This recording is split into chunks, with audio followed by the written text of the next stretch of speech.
Jingle Bell, Jingle Bell, Jingle, Jingle Bell. Seja muito bem-vindo a mais um episódio do seu Coach de Corrida. Meu nome é Felipe Fagundes. Eu sou o Nestor Júnior. E pela primeira vez a gente acertou de primeira. É verdade, primeira vez.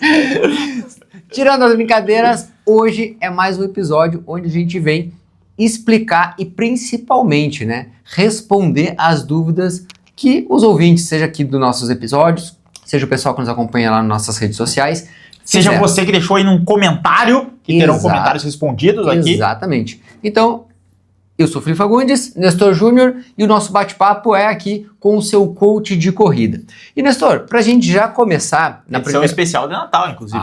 Podia falar, né? Edição especial de Natal, exatamente. Especial. Então, pra você que tá acompanhando aqui, se você tá assistindo esse vídeo... Pix vai estar aí pra você mandar um presente, nossa galera. Mas você pode clicar no primeiro link da descrição para conhecer a assessoria, caso você queira presentear alguém ou se dar um presente de Natal para atingir as suas metas da corrida em 2026. Exatamente. E além disso, você pode nos presentear se inscrevendo no canal se você ainda não é inscrito. Então, e deixando o like, né? Putz, o like é um baita presente também para você deixar. Baita presente. Bora lá então, qual a primeira pergunta de hoje? Primeiro, essa que eu recebi lá no meu Instagram, tá?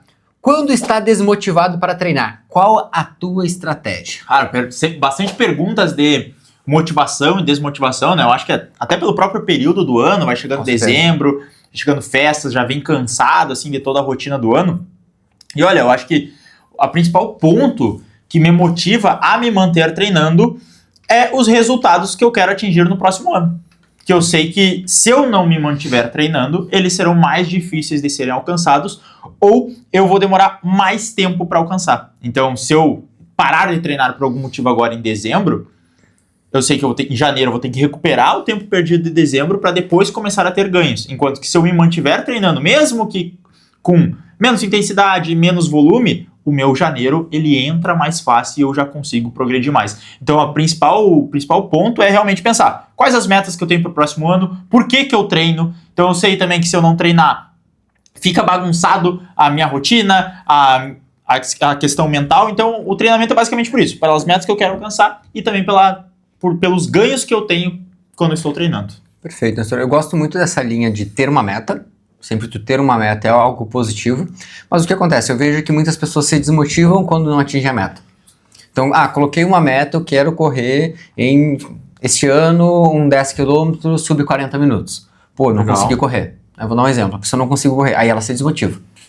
Aí ela tá desmotivada e aí ela começa a achar que a corrida não é pra ela, aí ela falha treino, aí ela compensa na alimentação, começa a dormir mal, aí tem estresse no trabalho, uma cascata de coisas que acabam deixando ela desmotivada, cansada e não consegue treinar. Eu gosto sempre de salientar duas coisas, tá? Uma é o porquê você começou a correr e o porquê você está correndo.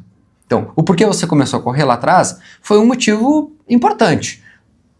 Tinha sobrepeso, estava sedentário, tinha como colocar uma atividade na sua rotina, tinha como meta, quando você começou a correr, poxa, correr uma meia maratona. Não sei, tem o sonho de correr uma meia maratona. Isso foi o que te motivou a começar. Então, o porquê você começou é importante revisitar em alguns momentos. Eu lá atrás, por que eu comecei? Porque eu precisava de algo para eu me manter competindo, porque eu competi muitos anos no futebol, eu sempre gostei dessa competição desde muito jovem. Então, eu precisava de algo que eu me desafiasse novamente. Legal. Foi onde eu encontrei na corrida. Então, isso eu revisito com muita frequência. Agora, por que eu continuo? Porque eu continuo, aí eu entro a gente pode entrar, cada pessoa vai ter alguns aspectos em alguns momentos da vida. O porquê que eu continuo hoje, porque é algo que faz com que eu me sinta muito mais tranquilo e muito mais concentrado nas minhas tarefas de trabalho também. Porque além de nós sermos treinadores de corrida, então a gente tem uma responsabilidade sobre a vida das pessoas, sobre os seus treinos. Isso, querendo ou não, exige a gente estar também de mente sã e corpo são. E para eu manter mente sã e corpo são, treinar para mim é muito importante, além da minha auto-performance só. Então eu sempre motivo os alunos a encontrar esses dois porquês na vida dele. Eu acho que, cara, resumiu muito bem essa questão e eu gostei de um tema que tu tocou, que foi daquelas pessoas que, por não atingirem o resultado, acabam desistindo. Mas aí eu acho que é muito mais uma mudança também, se você é assim, de entender que se você pretende correr ao longo da vida, assim, não tem diferença você atingir a meta hoje ou daqui 3 meses. Porque você vai continuar correndo da mesma maneira. Isso é algo que te motiva. Então, é sempre entender que são momentos. Eu não melhoro meus resultados nos 5 km nos 5 km e nos 21 fazem 2 anos. A nossa meta dos 21, o sub-17. É uma meta que a gente tem, já tá indo pro segundo ano. Que tá aí, é o segundo ano e ela tá... Batemos na trave já em 3 provas que a gente correu depois. E continua ali. Mas, tipo assim, não é algo que eu tô me preocupando. É claro que eu quero atingir essa meta, mas eu entendo que faz parte do processo, tem que aprender a lidar com essa frustração, assim como a vida. Na vida a gente tem que aprender a lidar com isso. E muitas vezes é continuar. Porque quem realmente atinge as questões ou as metas que coloca é quem não desiste. Tu vai ver a maioria dos grandes cases de histórias de sucesso assim, de pessoas que simplesmente não desistiram. Tu tem que continuar apesar das adversidades. Então, se está desmotivado, continua treinando, talvez reduza um pouquinho a intensidade, reduza um pouco o volume, mas se mantenha ativo, porque a motivação ela também vem em ondas. Tem momentos que a gente está mais motivado para treinar e tem momentos que a gente está menos motivado. São mas tem que fazer. Vales, né? Exato. Então, essa daqui foi feita agora no YouTube aqui da ProElite, tá? Então, legal. Boa tarde. Eu não sei quem foi a pessoa, depois o Pedro coloca pra nós, mas... O editor vai largar na tela aí. Boa tarde. Esses dias eu estava pensando, se eu fazer uma semana volume alto com pouca intensidade e outra semana pouco volume com bastante intensidade. Olha, eu não acho que essa estratégia é muito boa. Também não. Por quê? Porque essas grandes oscilações... Saiu um artigo recente, eu não vou lembrar o nome do artigo, que ele diz que um dos principais fatores de lesão é a diferença do teu último longo. O quanto por cento tu aumentou do último longo. Então, se esse é um aumento muito grande... acaba que tu vai sobrecarregar demais o seu corpo. Eu sempre prefiro uma abordagem mais consistente. Então, ao invés de tu fazer, sei lá, uma semana com 50 km e a outra com 25, cara, faz 2 com 40. É muito melhor pro teu corpo, tu vai conseguir dar muito mais consistência, muito mais qualidade, e a intensidade, ela não precisa ser muito forte. A gente sempre discute isso aqui, né? A intensidade, ela precisa ser adequada para a meta. Então, se tu tá treinando para meia maratona, tu dificilmente vai trabalhar com uma intensidade muito alta. Deve 3.000, por exemplo. E aí não faz nem sentido, por exemplo, tu fazer uma semana com volume baixo para meia maratona. É melhor manter equalizado esse volume e até aumentando um pouquinho. Então, sei lá, uma semana fez 44, outra semana fez 40. Mantém ele numa mesma faixa, mas vai mantendo ela assim, sem ter grandes oscilações de volume e nem tantas grandes oscilações de velocidade. E assim, depende do modelo de periodização que adotar, né? A gente pode utilizar num modelo onde tem uma estrutura mais ondulatória. Sim. Pode ser uma ideia que a pessoa teve aqui na hora de fazer a pergunta, vamos colocar assim, e pensar nesse formato mais ondulatório. Mas uma semana, muitas vezes, não é possível gerar grandes adaptações. Então, às vezes, você vai precisar... Por que boa parte dos modelos de periodização a gente utiliza 3 semanas, às vezes, de ordinário, choque e aí manutenção, por exemplo. Né? 3 semanas de mais carga para uma de baixa carga. Por quê? Muitas vezes a pessoa leva em torno de 14, 21 dias para algumas adaptações, seja ela morfológica, seja ela neural, seja ela estrutural como um todo, né? Desde todos os outros sistemas, sistema endócrino, sistema cardiorrespiratório, enfim. Então, tudo isso leva um tempo. Então, eu fazer uma semana forte, uma semana leve não vai adiantar. E um erro muito comum, que as pessoas olham às vezes apenas para volume e intensidade, né? Volume alto, intensidade baixa. Volume baixo, intensidade alta.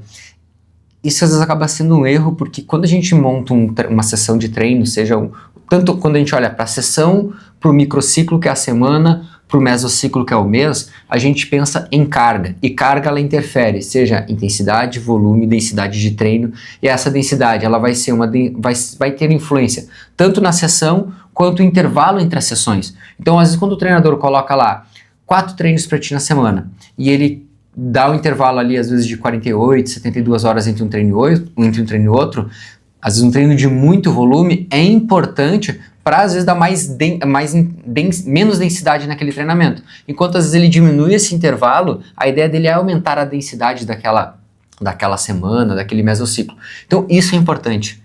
A respeitar os intervalos de descanso, fazer o que está prescrito e quando está em dúvida, perguntar para o treinador. né, não tirar da cabeça e, eu acho que vou fazer assim. Aí acumula, sei lá, faz 5 treinos um atrás do outro. E outra coisa importante é entender em que fase você está. Por exemplo, numa fase de manutenção de capacidades, agora é na sua fase de dezembro, que a gente está mais mantendo as capacidades que ganhando, né? Porque essa fase é mais pior de treinar, tem muitas coisas. Até dá para dar um estímulo mais forte a cada 15 dias, 10, 15 dias. Mas se você está numa fase de construção de capacidades, 10, 15 dias entre um estímulo forte e outro é muito tempo. Muito tempo. Aí tu vai ter feito, na teoria da supercompensação, tu vai baixar um pouquinho, vai melhorar. E aqui, quando tu tá começando a cair, que deveria dar o próximo estímulo, que muitas vezes vai ser 4, 5 dias, tu vai demorar muito tempo, tu vai perder condicionamento e aí tu vai estar sempre no mesmo lugar, justamente porque tu não está conseguindo construir. Então, é importante também a frequência desses treinos mais intensos, não significa que a intensidade é alta, mas essa frequência de treinos mais intensos terem uma certa periodicidade nessa fase de construção para um 10K, para um 5K, para uma meia, para uma maratona. Com certeza. E é um erro muito comum, que é esses intervalos muito grandes entre uma sessão e outra, compromete todo o seu progresso, toda a sua evolução. Né? Perfeito. Nestor, última pergunta deste episódio aqui, então, que é...